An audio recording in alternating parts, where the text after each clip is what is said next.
Ada yang menggelitik bagi saya sampai saat ini soal perhitungan yang dilakukan oleh KPU dan quick count.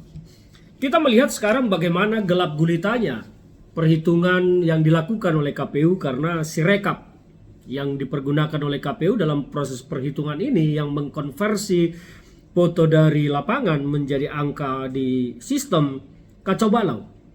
Kacau balau. Saya salah satu yang agak heran dan kaget sekali ya. Karena sejak awal perhitungan di Sirekap itu suara saya sebagai calon anggota legislatif itu sudah puluhan ribu. Tetapi pada hari ini suara saya itu turun lebih dari 50%. Ini aneh bagi saya. Dan kaitannya dengan KPU dan quick count. Quick count itu mengambil sampel dari TPS. Nah, kalau kita melihat banyak sekali dari TPS itu data-data yang salah, bagaimana dengan keakurasian dari quick count tersebut? Quick count tersebut bisa saja menjadi oleng, menjadi tidak faktual karena data yang diterima adalah data yang salah. Misalnya seperti yang kita lihat di banyak media, salah penulisan, salah penjumlahan, dan itu kan data yang diserap oleh quick count. Jadi bisa saja quick count itu memang menjadi bermasalah. Yang kedua, dengan perhitungan KPU saat ini kita tidak bisa mengetahui secara jelas, secara rinci perolehan angka real yang didapat oleh pasangan capres maupun juga partai atau calon anggota legislatif. Dan ini buruk sekali menurut saya bagi sebuah negara sebesar Indonesia yang menghabiskan uang puluhan triliun rupiah untuk melaksanakan pemilu tetapi kualitasnya sangat buruk seperti ini.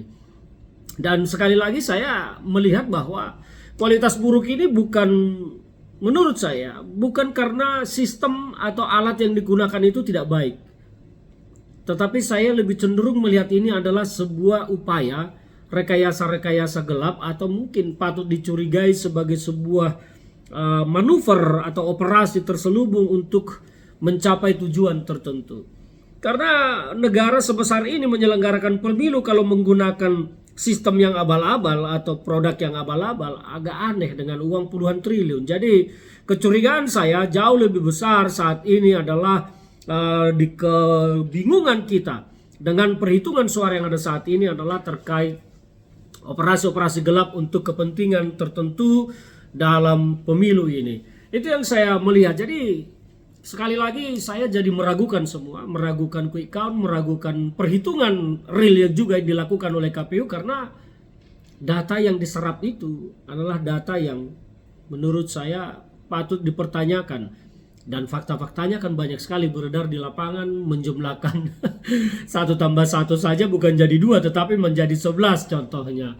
Menambahkan 8 tambah 6 aja bukan jadi 14 tetapi menjadi 86. Ini kan aneh. Jadi saya berharap bahwa pemilu kali ini tidak menjadi pemilu yang sangat buruk hanya karena adanya kepentingan kekuasaan yang bermain di atas semua ini. Saya sekali lagi meminta dan berharap kepada KPU untuk segera menyelesaikan permasalahan ini, menyelesaikan persoalan ini karena negara sebesar ini tidak layak untuk dibuat main-mainan apalagi dalam soal demokrasi karena kita sedang mengumpulkan suara Tuhan dalam demokrasi ini. Suara rakyat adalah suara Tuhan. Jangan dipermainkan suara rakyat karena itu sama saja mempermainkan suara Tuhan.